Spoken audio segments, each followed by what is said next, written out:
Welcome back to the SPL, presented to you by Mixer. Finch here. I've got Graham, Hindu Man Hadfield with me as well, looking incredibly professional.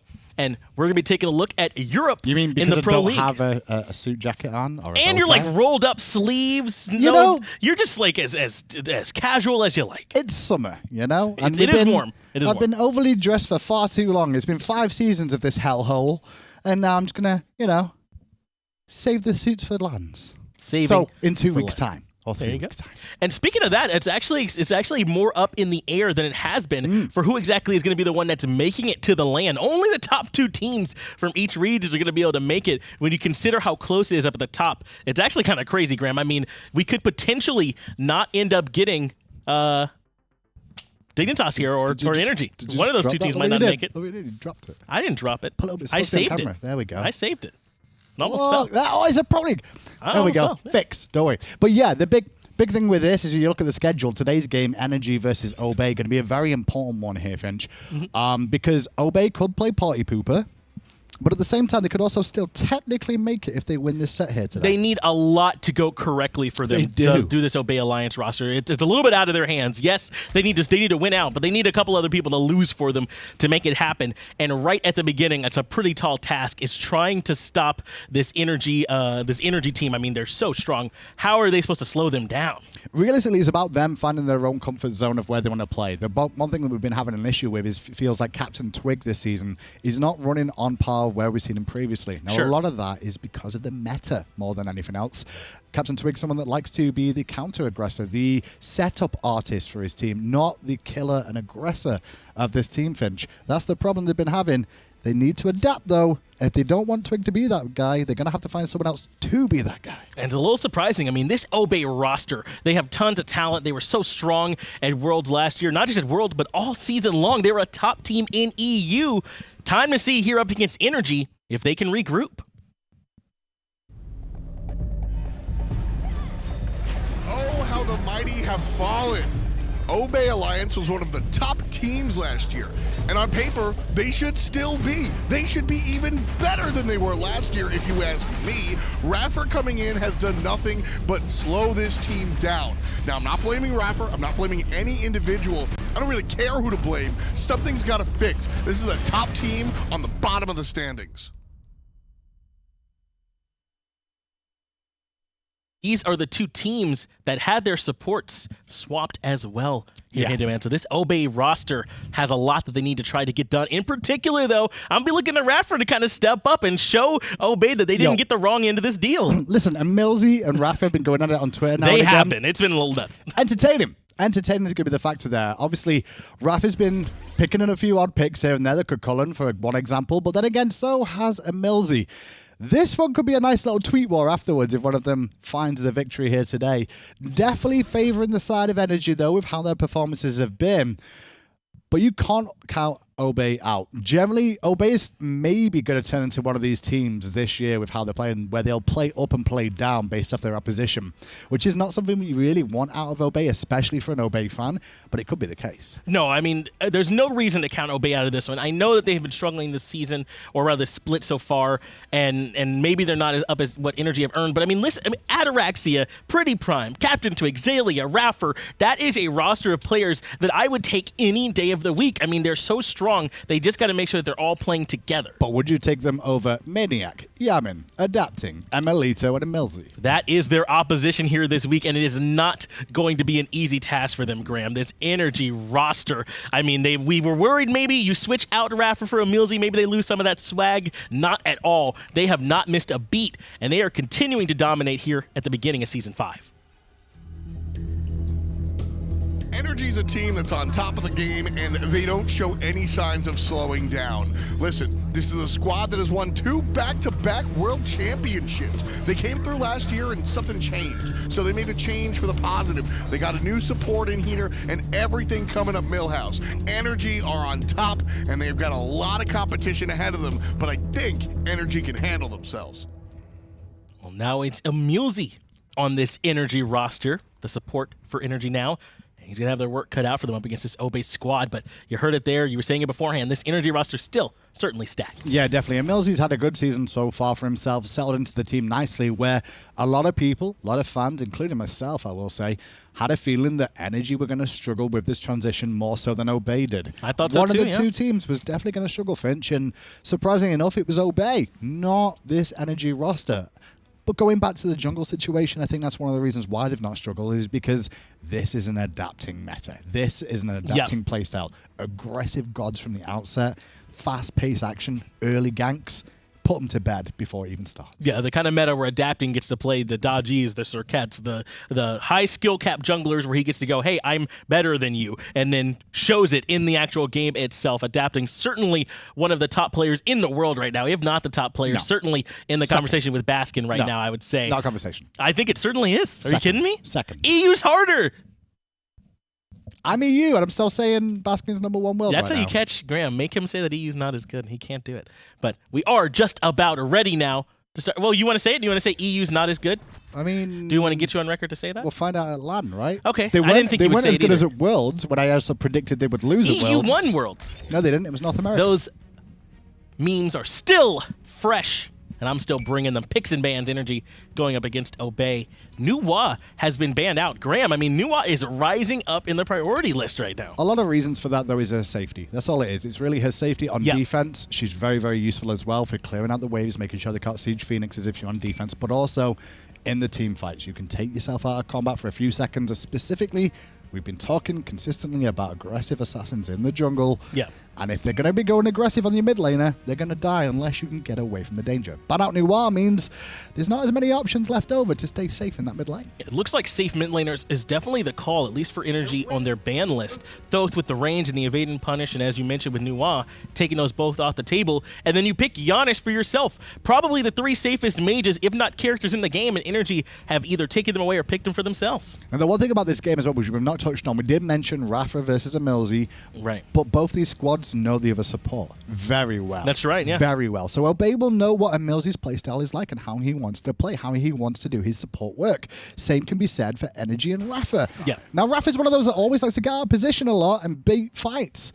NRG may kill him before he gets a chance to bait like that, or set up a counter bait. Now, I think that if having a feel for what the other support wants to do might favor one team, I gotta think it might actually favor Obey a little bit. Raffer's not exactly predictable. Yes, he baits himself a lot, but he'll do some weird stuff. Yeah, and sometimes it's calculated, and other times it's random, but it works sometimes out. he's just doing stuff. Chronos, though, locked in for NRG. Not a surprise to see emilitoo go back to that. Specifically with the new war ban as well, we just talk about the safety of some of these mages. In the duo lane specifically, that can be an issue too. Yeah. Sol has really fallen from grace.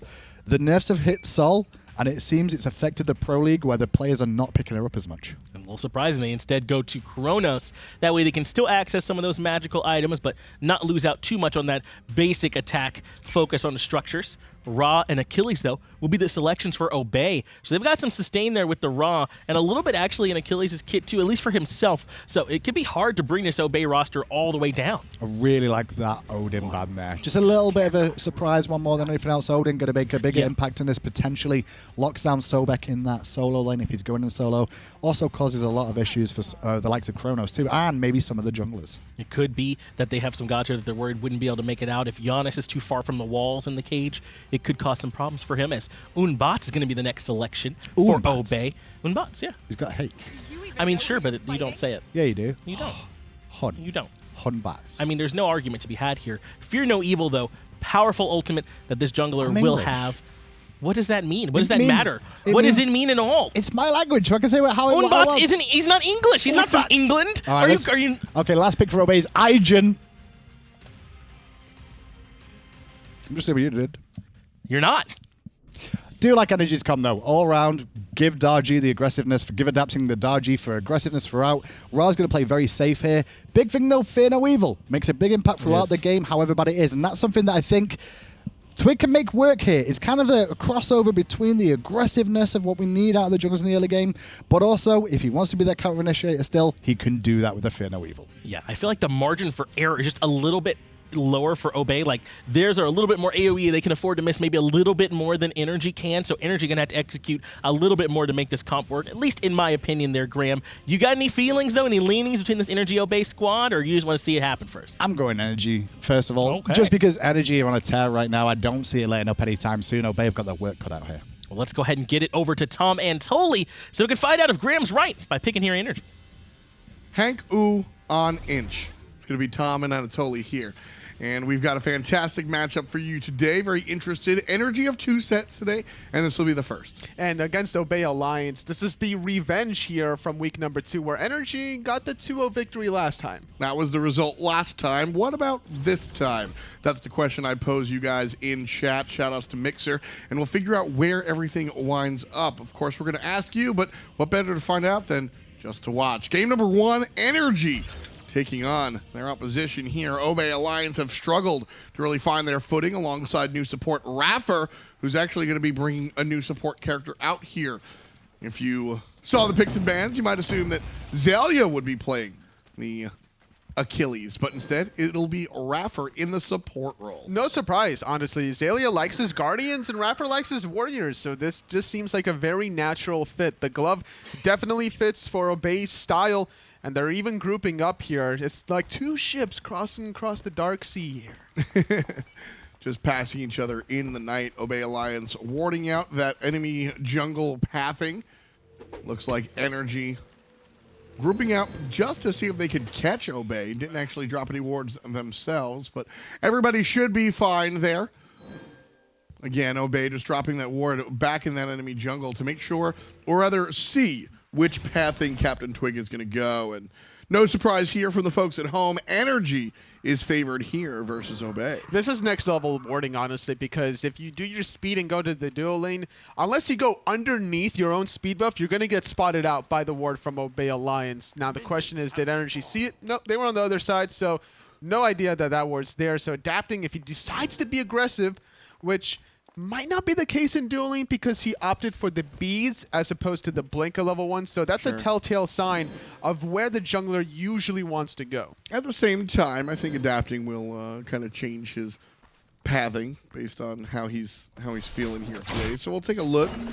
Looks like adapting is just going to clean up and then head to the right side of the map. So no surprise. Oh no, he's going to walk over that ward, be spotted as he makes his way to that red buff that's about to spawn, and Obey Alliance know all about it. They're actually not even going to contest the red buff. They would have had a 2-on-1 advantage considering that Yammyn was staying behind, making sure he wouldn't lose any sort of experience under that mid tower. I think they're afraid of Yammyn collapsing on them, so what they do is they go ahead and they don't even take those harpies. I figured it would be the harpy take secure, but not even that. Just playing it ultra safe here. Obey Alliance not really making a move just yet. Ataraxia on the Raijin. The second time we've seen him on the drum. You know what it is? I think it was more about making sure that their red buff wasn't going to get invaded here, as emilitoo and emilZy started off in the duel lane themselves. iRaffer spotted them out from a distance here, playing this Achilles, not wanting to aggress onto the warrior, instead just going to farm up their own purple. And the Raijin does not have the level 1 that a traditional hunter would have, right? If you paired it with the sprint, the hunter can chase down and kind of defend that red buff. The Raijin, on the other hand, wants to be very passive here at level 1, level 2. Level 3, he starts to become a little bit of a nuisance, able to clear the wave really, really well. But level 1, perhaps not really willing to fight. Oh, emilZy off the mark there with the pluck. That's usually what you want to try to do here against the combat dodge, as iRaffer was playing super aggressive there. Dashes in, finds the stun, dashes out. And that's just the combat dodge coming out of the Achilles. Such agility out of the young one. Yeah, really nice stuff there. iRaffer, interested to see how he decides to pilot this support Achilles. Obviously, the character leading with that execute. That's kind of why he's allowed to be here in the support role, I think. Nice stun as well, and free protections. It's true. Decent amount of protections. Could even go for the physical damage / mobility route if he really wants to. Adapting's going to try to trade out with Twig. I like this trade because Twig doesn't really have much mana to play with, whereas Adapting is all the way up. That's the big deal, is that Hunbatz's mana costs are so high. And so just like that, he uses the overhand smash to fight into it, and then tosses the Sacred Monkey out to try and sort of get one last-ditch effort, and he's basically out of mana. And seeing where both junglers were, both teams have an idea that, okay, they're going to do their back harpies of Soul Lane into speed buff. Nothing's too far out of the ordinary thus yet. As we approach the 3-minute mark, both of these teams still kind of feeling each other out. No one wanting to take the first bold move quite yet. That said, I mean, CaptainTwig has a little bit of a lead above adapting, despite the fact that the ripple effect of chasing out that mana was the fact that CaptainTwig had to share 2 jungle camps with his mid laner, but even still winds up maintaining his lead here. Level 5 for PrettyPriMe, getting there quicker than his opposition. I think it's also the idea of getting the blue buff there early on there. Getting a lot of experience in the right side of the map was the name of the game. Twig will hit level 5 first, as long as there's no unexpected sequences to come here. As iRaffer thinking about rotating here, looking at the vision control, this is where teams are going to start backing soon to reapply the vision that they did at level 1. Sure. All those wards falling out right now, but I don't think we see the reapplication of the jungle ward back there behind the tier 1. That ward is very specifically for a single route. Yep. They want to see if you're going to get ganked at level 2 in the duo lane. Wow, forced the beats really early on. Ataraxia was just kind of too aggressive for his own good there. Now, he's still safe, granted, but for 150 seconds, he's not so safe without that beats.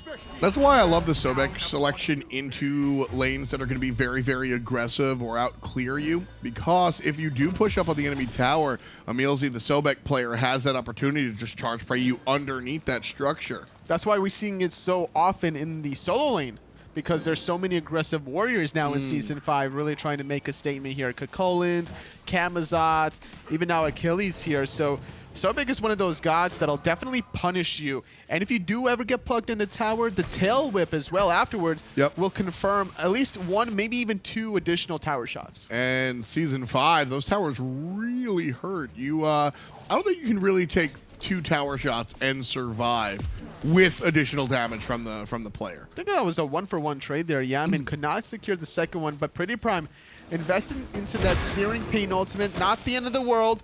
At rank 1, without cooldown reduction, you're looking at a 70-second ability, and it's already almost back up. Yeah, I mean, Ra's the quintessential example, of the character that wants to let it fly with the ultimate. Just always let it rock. The ult's very low cooldown, plus Ra traditionally builds into cooldown, at least to a certain extent. So I'm with you, totally. Let that ult go almost every opportunity. And with Season 5 just getting extra bounty on a lot of minions, a lot of jungle camps here, it's not a bad idea to honestly just use that ultimate every single time here, trying to separate the gap against Yammyn. There's a nice flip onto Ataraxia, who gets his dash disrupted, and the slowdown coming out from EmilZy is going to be strong as well. The mage in trouble. Pop, pop, and across from the mid lane comes adapting in tow with Yammyn, who gets a kill of his own. First blood and then some. NRG with the end one at 6 minutes in. Taking advantage of the beads that were still on cooldown. It's 35 seconds remaining. Even the mobility from Yammyn put adapting in position to get first blood. Now, a few missed basic attacks from emilitoo, gifting the first blood to his jungler. And I'm totally down with that one. Giving the first blood over to the Daji is going to even things up. Actually put her ahead of the enemy jungler by about 300. So before she was trailing, most notably in the experience department, that first blood allows her to catch up. So intentional or not, emilitoo makes the right decision in letting his jungler get that FB. It's going to be a good look now for NRG, just to control a little bit of momentum here. They're only up about 400 or 500 gold, not the most that they definitely would have wanted here, but I think still that they're on a good pace because of their late game potential. The damage from emilitoo's Chronos is way better than Ataraxia in terms of sustained damage. Now, there's more burst, for sure, I would say, from Obey Alliance. Easier to hit Searing Pain than through space and time, shorter cooldown as well. So Obey definitely having some advantages, but higher execution. I think the longer team fights last for NRG, the better off they are. Exactly. You've got CaptainTwig with the Fear No Evil, which is a non-traditional crowd control, and then you've got Xaliea with a reliable stun. iRaffer as well has a reliable stun, but that's really what you're expecting if you want to line up the ults. Ataraxia has a bit of control if he opts for that in the ultimate, but again, I think his role is just to deliver the damage, and he really should just be hitting the big drum. And the thing is, Obey Alliance, without a traditional either physical or magical hunter, can't siege these towers freely. I mean, that's what we saw the last time out of this composition. Was I lamented the fact that there wasn't a dedicated person to take care of structures. And right now, it's so easy to defend these towers that Obey Alliance were actually in a 63-minute game last time they played this Raijin because they weren't able to take care of the towers. That's true, and NRG are not ones to just kind of let the offensive sieges occur here. I think that if Obey can't find the picks, then they're definitely never going to end here. Like, that 63-minute game is going to look like a walk in the park. Oh, absolutely. I mean, that's the goal with this composition, is to not need to siege because they've already killed you. They're looking to burst you out. And if they don't kill somebody in that burst, they're not going to be able to take care of the structures. And then, like you pointed out, the consistent DPS coming out from the other selections on NRG. That initial burst, the first 5 seconds of the team fight, Obey has the upper hand. But then as everything starts to go on, it all goes to NRG. Definitely feels that way here. Both teams still kind of just eyeballing each other from a distance. One level advantage here for Xaliea. Playing very safe, I would say, is Xaliea. Going for the breastplate of Valor Rush. Want to make sure that he's able to mitigate some of maniaK's Bellona damage, for sure. Also having a lot of damage in return, but as long as he can spam those paralyzing spits, that's where it's really all about here. But maniaK still very healthy with Health Chalice here. Also the Scourge, keep in mind, is a good look to be able to just fight fire with fire. But every time he does proc that third hit of the Scourge, Xaliea is going to steal some of that and bring it to himself. I do like the mana boots and the breastplate of Valor. I think it's important for Xaliea to have extra blue stuff so that he's able to stun maniaK out during the bludgeon. Right side, however, Fear No Evil trying to counteract the Powwow. Beads will be good too. Oh my goodness! But Yammyn, all the way from Brighton Beach, takes care of CaptainTwig. Number 3 for NRG. Hot damn. You could just smell the ocean and other stuff as well along the boardwalk as that ultimate was flying through the air, could not get away. Now, Adapting tried to snap cancel that ultimate while CaptainTwig was midair. Barely able to get off the beads at the last second, but it didn't matter. That global ultimate from Yammyn just goes to show why Janus so heavily popular at the highest level of play. Yeah, you can really make use of those ultimates. Meanwhile, mid lane, Yammyn now on the retreat as Obey gets a little bit aggressive. emilZy knocks one back even more so. I like that Xaliea tried to use that paralyzing spit through the wall, but Yammyn, too smart for that one. Having about 200 IQ. He walked away from that side of the wall. So he made sure not to go ahead and get hit by that one. 3 kills unanswered so far in the early stages of our game, resulting in a not so much big of a lead, actually. Everything kind of even here. In fact, some of the experience leads on the side of Obey. I wanted to harp on that play, actually, from Yammyn. Just even going on the opposite side of the wall. You would think that sometimes a lot of players that I see play games just want to go to the safest route as possible, which is they think that it's the tower, but sometimes it's not always going to be the case by going next to the wall. Yeah, you're closer to your tower, being able to juke and weave, but those projectiles that can go through walls will certainly find their destination. Yeah, a lot of times we'll see the Pro League players kind of juke in the quote-unquote wrong direction. They'll go towards the opposition's tower, where your instincts are telling you, no, go back home. But if there is kind of trouble or resistance in the way, yeah, sure, I'm running into my enemy's base. But if all 5 of them are on my side, well, nobody's going to be able to catch up. That's true here. Yammyn, a level behind here, currently from PrettyPriMe. Prime just comfortably farming away here. Surprised not to see the Warlock staff from PrettyPriMe. Now, I get that cooldown reduction is really powerful here for a lot of these mid-mages, but Ra's cooldowns are very short enough as it is. I personally don't feel as though cooldown reduction this early is justified when your Searing Pains don't do that much damage. You could use this timing to, you know, get some bigger of a power spike play here. You know, build those Warlock staff stacks. Make sure you survive against the burst damage from adapting. I like the Chronos pendant for two reasons. One, I think that Ra's a character that does work well with the CDR. I see your point, and the reason that I think the objective best situation for the Ra is to be able to build into that Warlock staff. But I think the problem is the fact that NRG are being active before that Warlock staff would come online. Yammyn's got 22 stacks, 28 stacks on it or so, and he's been able to make the impact because his teammates on the Daji and some of the other options are making that early game impact. So for PrettyPriMe across the way, I don't think he has the luxury of stacking up that item. He needs to be effective now because adapting is being effective. That's true. It's going to be a more defensive-sided effort from PrettyPriMe, but if CaptainTwig is enforcing anything for you to follow up on, then there's really no point unless you, like I said, trying to play defensively. Yeah. At the end of the day, though, NRG, they're finding those picks inside the jungle. They're not sieging the tower where the team fights are going to last long enough for you to benefit from all that cooldown reduction. That's actually a very true point. Unfortunately, the Warlock staff will... Starting it now. I A little late, but I see the idea here. If NRG keep forcing team fights, though, it's going to favor Yammyn. That's exactly my issue here. Warlock staff is a fine item. I like it first. If you build boots before it, I'm not offended. But anytime later than that, it becomes an issue because this item takes a lot before it's really, really relevant. I mean, you need at least half stacks, I think. That's true. He'll finish it at 17, maybe 18 minutes, and then it's going to take another 10 to finish all those stacks immediately after here. Trying to force something here around this goal if you're just fighting over the oracles. Just wanted to make sure that they got the vision, they being both teams, and they not coming up with it, meaning both teams. So NRG still continuing here, but again, a tight game.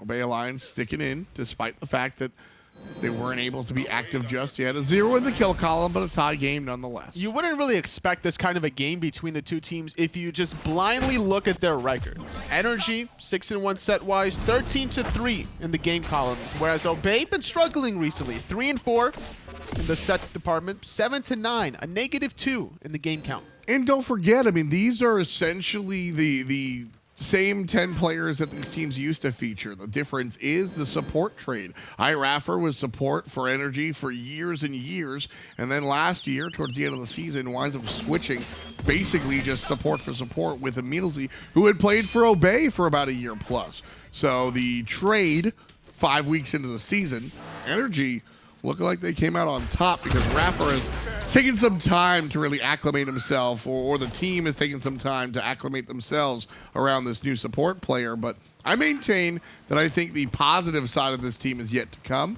I think that Obey will succeed. It's just a matter of when. Spring Split probably already off of the table. Well, they're not mathematically out of it. Honestly, if they need to win out all their sets from here on out, which would put them at 6-4 total, they would also need 2 teams to lose out here, specifically NRG and Team Dignitas, in order to clinch out that top 2 position. Which I, unfortunately for Obey fans, I think that's a little bit of a pipe dream. Dignitas took their set today, and I don't see them losing any time soon. NRG, on the other hand, I think is a little bit more susceptible to the loss, especially against Obey. Talking about they know what EmilZy is going to bring, right? Plus, I mean, these teams have played against each other for years, so that's true. These rosters know each other. Even maniaKK, former Obey member, having a lot of memories piloted by PrettyPriMe and Ataraxia, not to mention Twig was in there as well during the same timing. A lot of history between a lot of these players. That's the second time. I always forget about that EmilZy is the second player that NRG has snatched from Obey and looked better with. Dimmy was the solo laner, and maniaKK came in and replaced him, and then iRaffer gets replaced by EmilZy, both of which were Obey players. So NRG farming off their opposition here, making moves in the middle lane. Wow. You see that accuracy there? Now, he barely just missed PrettyPriMe there, but the confidence that he was going to hit it, he made the snap rotation of his mouse just to be like, all right, I got this one, I'll snap cancel it. He didn't even expect them to get pulled. He either wanted both their beads or maybe a Searing Pain and a beads combination. Oracle spawning one more time, and NRG get here first, so they're going to be able to confirm the view of the Gold Fury. But the fight after the fact is what Obey Alliance are interested in. The ultimate comes out, but Ataraxia doesn't have the accuracy. He switched his target to emilitoo because emilitoo's chasing down the jungle Hun Batz. Time Rift. Not enough, but the rewind is so important here to go back into safety. The rest of his teammates are nowhere to be found, actually. And there's the ultimate. iRaffer looking for it. Gonna find the dash over the wall. Still can't find the kill. Finally does with the long-range attack. iRaffer puts his team on the board. And Obey Alliance have answered back 1 kill to 3. emilitoo, a little too aggressive for his own good. He really expected his teammates to go through those portals there that was kind of leaning towards those tier 1 tower. And don't forget that rewind. He probably thought he would have been in a slightly safer position than he really was. But Obey Alliance were covering every single angle, and it didn't seem that the rest of NRG really cared enough to help him. Yeah, right that's the look for Xaliea there. CaptainTwig with the fear, no evil. Fear me, says the jungler. Xaliea gonna clean up the kill, brought to you by CaptainTwig.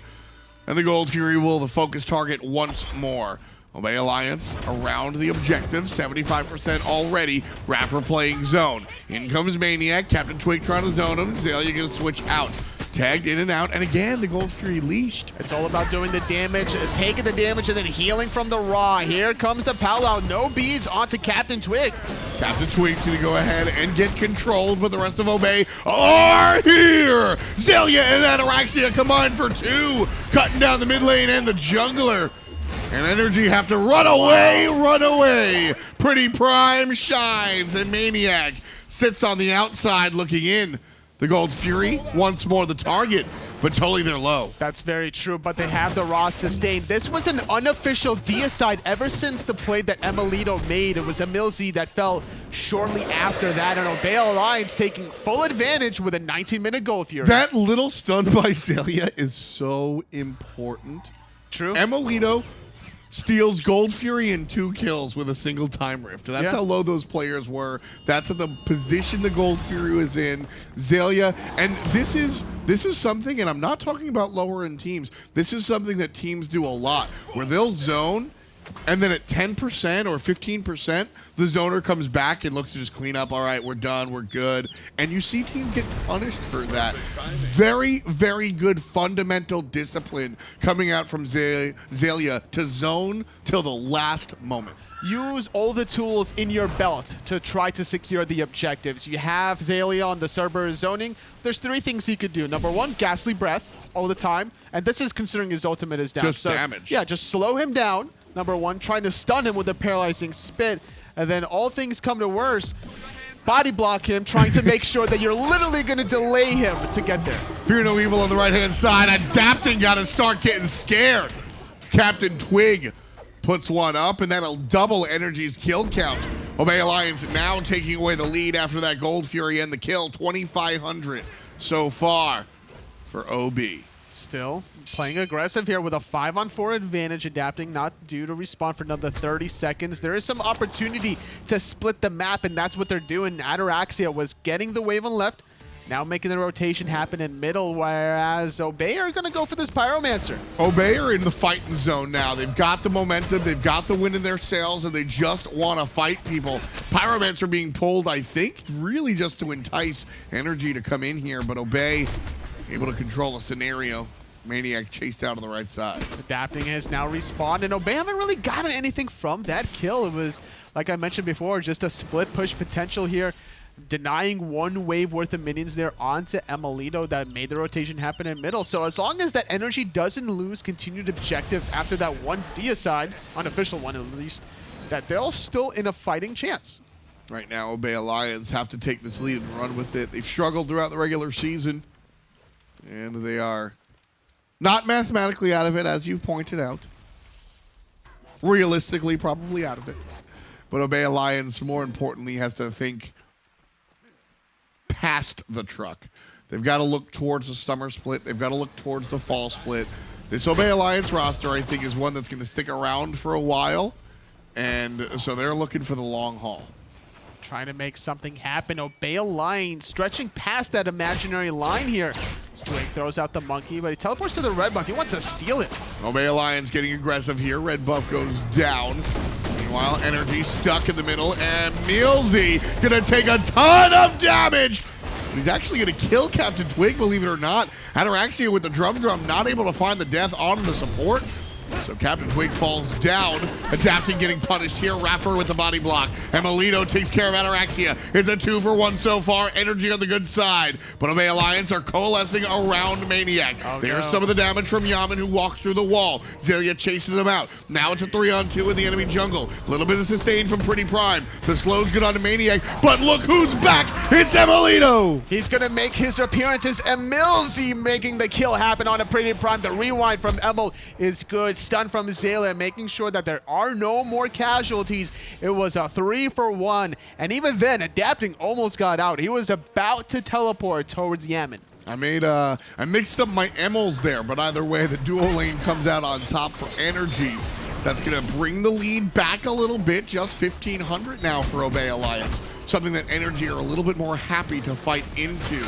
This one not going to be stolen by Xaliea. That Pyromancer does go the way of NRG. Nice attention to detail from emilitoo to ensure that he gets there before the dog does. Good patience also. He kind of like backpedaled a little bit, waited, not going to throw out any more basic attacks. Yep. I have a very finite amount of mana. Let me make sure I don't waste this opportunity to get back in the game. And NRG, they were behind about 3,000 gold, 3,000 experience, but just like that, one good team fight, one little objective afterwards, tied game, 24 minutes in. Gold Fury spawning in about 25 seconds, so Obey Alliance should be looking towards that objective. Of course, now with a tie game, I think you got to look for the stuff before the stuff, if you will. Find the fight, find the pick, and then go ahead and try to raid the chest, because right now, Obey Alliance, even with NRG, I don't know if that's when you want to fight. I wouldn't mind the counter initiation, actually. Reassessing my thought process there, totally. I kind of want to see Obey force NRG to engage and then drop the Fear No Evil. I'm very happy to see CaptainTwig performing here because I think the last Obey Alliance loss came from CaptainTwig playing the Hun Batz just poorly. There was no euphemism. His Hun Batz was poor. Here in game one of a completely different set, he's looking like a different player. I'm loving this option from Obey Alliance today. It's not just about the individual performance, it's also about the supporting cast around him, right? Because if Xaliea goes in, drops a Stygian Torment, that makes CaptainTwig's job so much easier, and vice versa. If Twig goes in first, then Xaliea plays cleanup crew. Well, for me, it was just the placement of the totem. The placement of the Fear No Evil just wasn't there last time around. This time, that little adjustment has been made, and that's so much more of an impact CaptainTwig is making in this game because of just a little bit of attention to where he's placing the totem, making sure that the enemy is running to or away when they want that to happen, and all of a sudden, a much bigger impact here for the Hun Batzinator. And going for a different style of build here, Hydra's Lament alongside a very late Transcendence. Now, stacking Transcendence here, you're getting about an extra 22 power or whatnot. Doesn't really matter at the end of the day here when you stack those Transcendence stacks as opposed to stacking a Warlock staff in the early portion of the game. And we were kind of criticizing PrettyPriMe going for that Warlock staff, but it's actually the Rod of Asclepius where he wanted to really start amplifying that healing. I love both of these builds that you brought up. PrettyPriMe, just shout outs to the Rod of Asclepius, recently getting buffed. It's got about 90 plus power now, so it fits in well with the health, movement speed, and plus it's going to help him heal. That heal coming into play right now. Gold Fury, 60% already. emilZy on the front line, maniaKK on the back line. The leash from Obey as they focus on the solo laner. Damage coming out from PrettyPriMe onto maniaKK. Not done quite yet. Play Alliance, pings coming out on the back end. They need to worry about their flanks there because Adapting was shoving mid while emilitoo was shoving that dual lane. Never a good idea to get surrounded by 3 different angles. And Obey Alliance, they're spreading out to cover those 2 options. So last time when we saw Obey play against, I believe it was SK. Yes. Where I noticed the pings coming out, or mouse. Oh, it was mouse. yes. I remember this story. That's actually, nobody's trolling. It's iRaffer's mouse. The way iRaffer plays he has abilities on mouse 1 and mouse 2, and so that actually will ping the map. So don't be distracted. That is so weird. I always am interested to see, you know, different configurations and seeing setups and whatnot. All right, like what keyboard you use, what mouse you use. All right, how do you angle your keyboard and your mouse and whatnot? There's a player in one of the esports leagues that actually brings out a tape measure to get the angle of his keyboard right. And I mean, I'm a long-time Counter-Strike veteran. Those guys have the keyboard angled all the way, right? The arrow keys. Gold Fury started right here. I have another story from Smite. Focused on the objective right now. Obey Alliance. See, this is what they're doing. They're looking for the fight more so than the objective. And I love this play. They're team fight oriented, Toli. That's true. With the raw heal, it's definitely going to benefit Obey Alliance if they can constantly reset and utilize that Rod of Asclepius here on PrettyPriMe. There's the dash. emilZy going to take some of the nonsense from iRaffer. Support versus support. That's a matchup we're used to seeing here when these teams bang heads. Gold Fury leashed one more time. Well, it's going to be picked up. Nope, leashed again. Back and forth is Obey. They can make up their minds. The Janus ultimate. Split like the Red Sea. PrettyPriMe and Ataraxia were the targets. They just smelled that as it passed them. Oh, man. There was maybe a centimeter of wiggle room. It was such a strong gust of wind that it blew all their hair back. Yeah. Exactly. They felt that one go past them. A little bit longer on the objective this time around. 50% so far. There's the pluck, and iRaffer in a ton of trouble. Going to be portaled as well. The bite back coming out from NRG is really strong. Emil forced into the ultimate so far. Adapting, the only one with his left. Ataraxia still has the drum.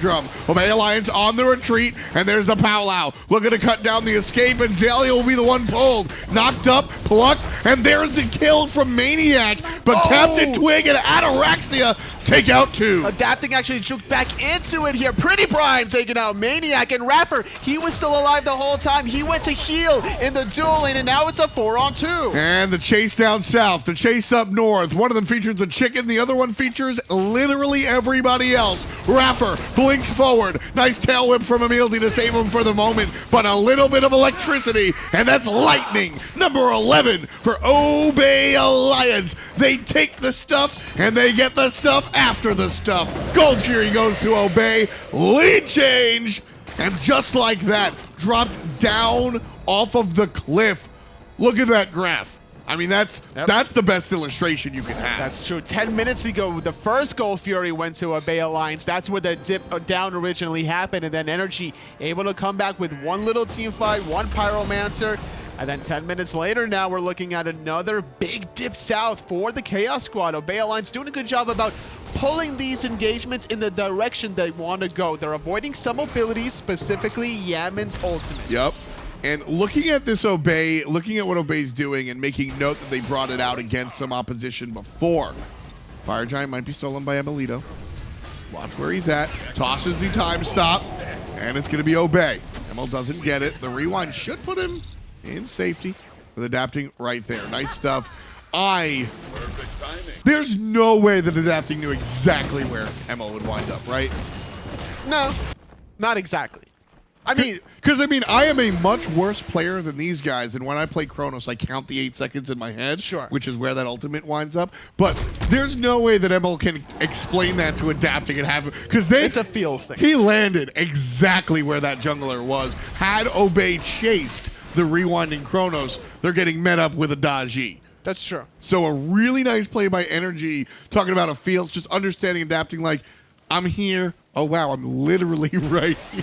I think it was just a coincidence more than anything else. And even if, there's a dodgy right next to a Chronos, but there's only 2 NRG members versus 5 Fire Giant Obey. I think if Obey really wanted to chase that one down, I don't think seeing a dodgy and a Chronos would have stopped them from doing so. But that was cute. It was. That was very cute. That was cool. Waiting for his buds. Very cool. Like Manda Warrior. Very cool. Manda Warrior is not cool. Cool. He's pretty cool. Hot plays from Obey Alliance, though. 11-7 here. We're just watching them go ahead and take care of business. This is where Obey's draft might start hurting them. Like I said before, no physical/magical hunter. If they don't find the kills during the Phoenix Sieges, they're never gonna get this. And that's kind of where I was going. They've tightened up this strategy. There's a pluck from emilZy, and this could be trouble. So far, the push from NRG going to be good here in the middle lane. Jumping forward is going to be the Dogman, and Xaliea trying to control. Up on top comes Adapting, taking care of CaptainTwig, and it's a 5-on-4. They're trying to get even more now with NRG having the one-man advantage. They don't care if Obey have the Fire Giant. They're going to pluck iRaffer back into it. iRaffer in trouble here. Willing to give himself up for the safety of the squad. He's going to try and dash away and do what he can. Actually going to provide a little bit more wiggles than I had originally anticipated.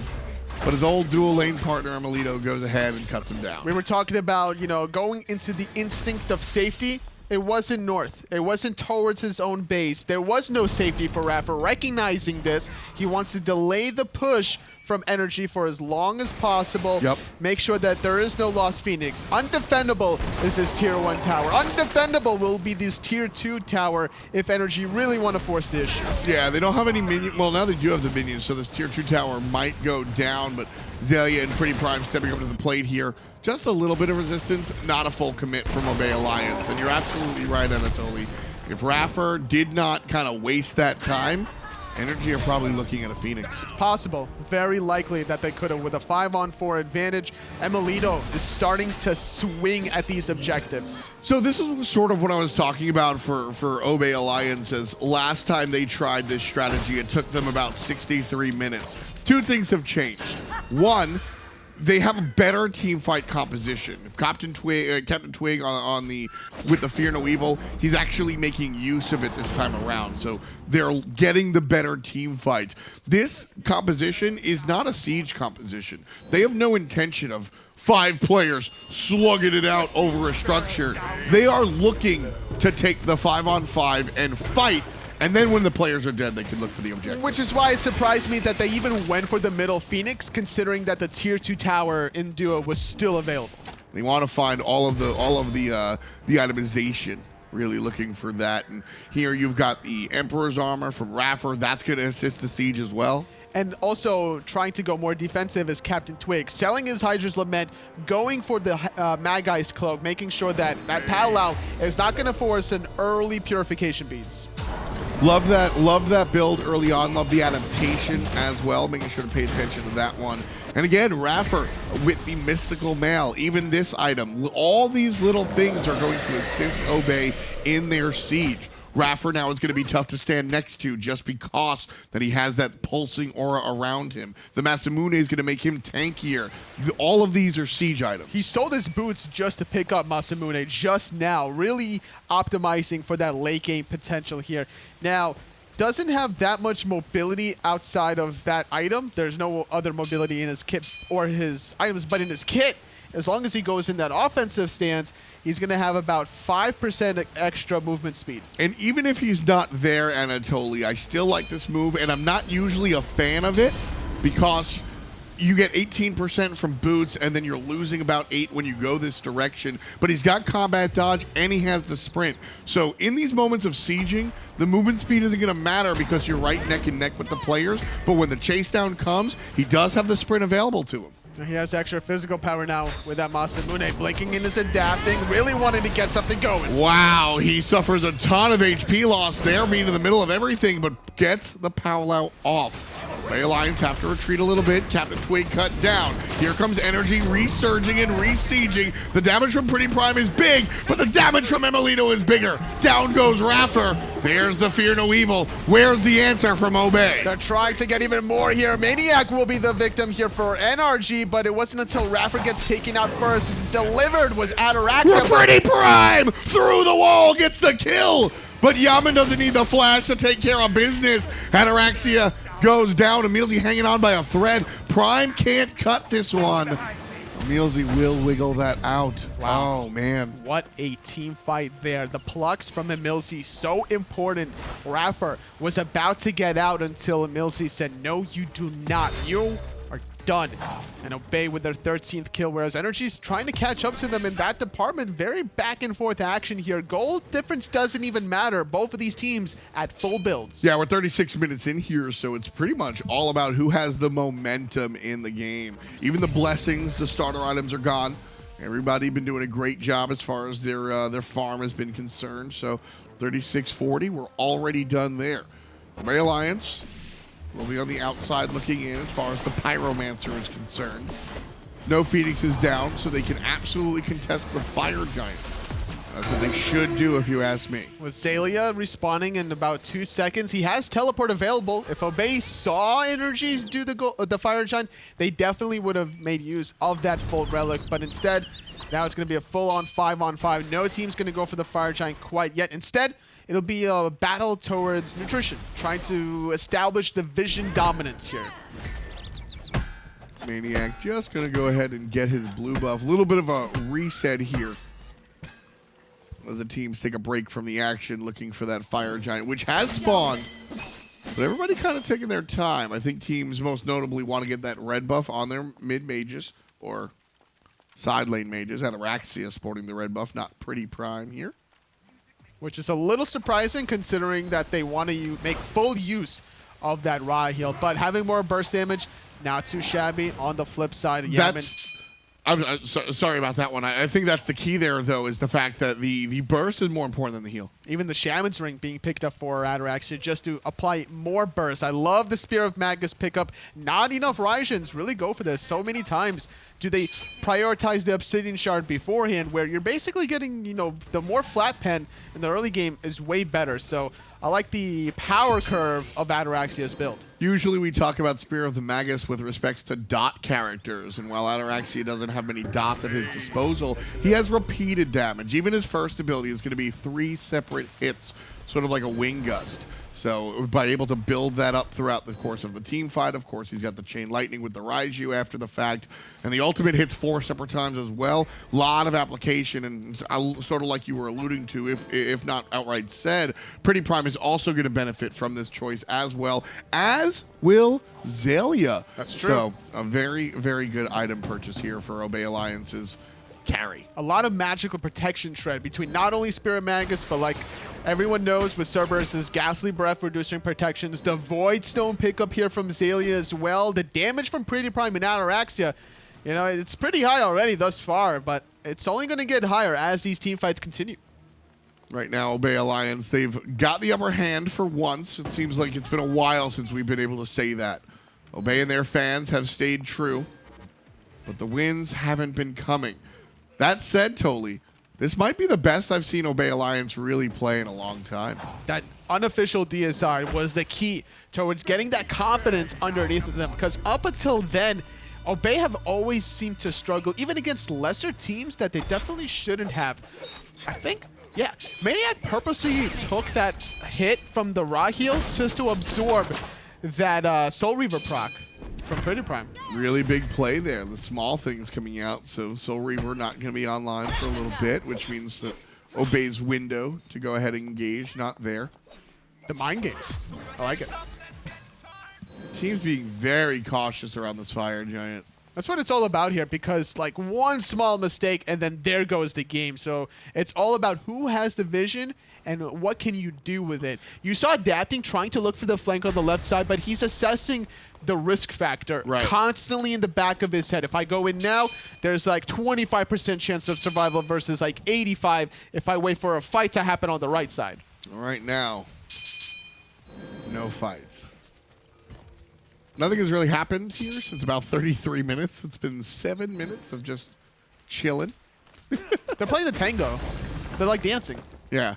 I mean, basically what they look like is 2 middle schoolers at a school dance. Just like stepping on each other's feet. No, the opposite. Looking at each other from across the room going, you want to dance? I know you do, but I'm too chicken to ask you to dance. Well, Obey, it's understandable why they don't want to dance quite yet. They're a counter-initiation. That's true. They're trying, but they're not going to counter-initiate here, Tom. Well, they've got the upper hand because emilito's on the left-hand side. He's going to be able to make the rotation very quickly. Obey, go ahead and retreat. Is that a big enough window for the big man? It's possible as EmilZy backs on out here. 4 members from NRG still around the corner. Look at emilitoo. He's flanking all the way around. Oh, Maron, it's going to be a while till he's here. That might be a good thing. Out of sight, out of mind might be the case for the NRG. Oh, Twig's in trouble. Is he? Underneath there. Oh, the Yammyn ultimate did not clip him at the tail end of it, but emilitoo did a lot of damage to Twiggy. We've discussed ad nauseum the tower impact of the lack of a hunter. But how about this? Hunter damage is really big when it comes to objectives as well. And Obey Alliance, if they have a crit hunter, might have started and finished this fire giant already. That's very true. But because they've got Ataraxia here, not the case. That damage is obnoxious there. Now, maniaKK was about 75% health before the Raijin combination happened. But still, look at emilitoo in the mid lane. He's just getting a Phoenix for free. Yeah, finally somebody doing something. If you're going to sit on your hands all game, emilitoo is going to come up and step forward and punish you for it. Wow. He is just looking to get something to happen here. And keep in mind, this was the way he started playing in Season 2. Whenever, you know, Epsilon, Panthera, NRG, whatever you want to call them, when they were behind or they couldn't make a physical advancement in team fights, they would look for the PvE and they would rely on emilitoo that was heavily playing the Apollo back then. At the end of the day, technically you need 0 kills to win a game of Smite. All you have to do is kill the Titan. And NRG Esports, with the end goal in their minds, looks for the mid lane Phoenix, gets it uncontested.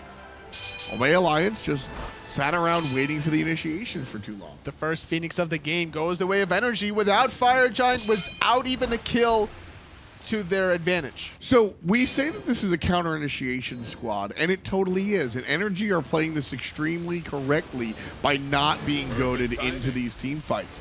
Obey Alliance are going to have the upper hand if they're able to disrupt what NRG are doing. We saw adapting rush in, get cut down to 40%, Powwow, and that sort of was the best shot that NRG had because Obey can answer back with the Fear No Evil. The problem for this, they're doing nothing and losing out because of it. They need to force NRG to fight. They're forcing out some abilities here. PrettyPriMe taking a little bit of damage here. Adapting, looking to flank. And there's going to be the kill by emilZy, just cutting down the jungler. Adapting finishes off PrettyPriMe. There's the ultimate from Ataraxia, but Nils is being taken down as well. This is totally done for Obey Alliance. They are crumbling underneath themselves. They could not siege because of their composition, and one little flank, one little sidestep that NRG just did open the door completely wide open. This is what you get for making us sit here for 10 minutes without doing anything. You've got to force the opponent. If you are a counter initiation composition, you got to force the opponent into the actual initiation. Wait a second, Tilly. Trying to go in here, trying to make a full happen. Eagles rally slightly off the mark. It's 2 frontliners, but the Titan is exposed, and NRG are going for it. Not even a full team fight, and NRG are just like that, able to take care of the objective. Forget the fire giant. We're going for the Titan. Clean 16 game. kills in total. Clean game from NRG. They were just very patient there, even though they've been known to, you know, get off to a great early start, known to make the plays happen for themselves. They know when to play defensive, and it definitely shows in that game. Yeah, I think patience was the key word there for NRG, making sure not to play into the hand that was presented by Obey Alliance. Now, who was the MVP there? I think it's kind of tough to say. You can look at adapting. You can look at Emil, who is the one that got that first Phoenix. I think you also have to look at emilZy. He was the one that starts that team fight that devolves Obey and basically opens up the door for the victory for NRG. It was almost Zen-like the way they were playing, honestly. Just a lot of meditation there from NRG all across the board. I'm definitely excited to see them go into game number 2. We'll see if NRG or Obey can return to the Buddha-like nature of their previous games. But right now, to break it down, is John and Hindu. Thank you, Tom. Thank you, Toli. It is indeed Finch and Hindu here on the desk. See Graham taking some high-level notes over there, ready to start breaking the game down. But he said pick the MVP from NRG for a while there. You might have been trying to pick your MVP from Obey. But wouldn't have been hard if you could look at Obey. iRaffer had probably the best set I've seen him have. Well, the best game I've had, all split as well. And he's also the best performing Achilles that I've seen too. In the support role, he did a lot of impact for his team there on that Achilles. And iRaffer, like, tip your hat to you, he didn't want to lose this set against NRG. He didn't want to lose it.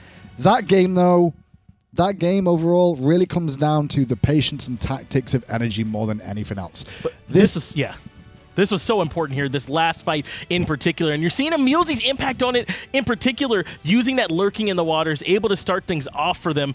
It's so much utility that Sobek's able to provide. This fight was actually, the game had already broken. The broken part of this game was emilitoo. And for me, he'd be my MVP. That split push in the mid lane where he got a free Phoenix actually just changed the game mentality too. We had a very big standoff for quite a while between these two teams, which I completely understand because it was a very tactical battle, but NRG showing the tactical prowess once again on that middle Phoenix was the turning point. Well, looks like chat agreed with you in Mixer. They have selected emilitoo as their MVP, and for good reason, playing this Chronos excellently. And you're right to point out that Phoenix take at the end of the game, because what sort of happened was Obey was struggling to find a way to take structures, not just structures, but objectives without really having that 100 damage. And emilitoo was like, wait, I'm Chronos, and I destroy objectives. You're not going to stop me. I'm just going to take it. Yeah, nobody just kept an eye on him. They had a couple of members. They could have sent just somebody back to make sure they defended the wave, but they didn't have eyes on. When you don't have eyes on, it allowed emilitoo to run a bit of a rampage. And in the later stages of a game, you expect to see emilitoo like this. On a Chronos, you're going to see a lot of swinging damage, a lot of danger around that god. You've got to play around it a lot better. The main thing, though, is wasn't team fights. It wasn't the team fight that won the game. It really was the tactical decision of push the waves, try and get some towers, get the Phoenix. And then it forced Obey to take a fight they didn't really want to try and force there. But that's what I'm thinking. If they had had a regular Hunter there, not to harp on it too much, would they have been able to force the issue a little bit sooner and not ended up in a fight they didn't want to take? Realistically, with it may have helped them, but I don't think it was the be-all and end-all of them not having it. They're lacking tower damage. Structure damage is important. It's a big factor. Raijin does not bring it the same way as a Chronos or a Sol.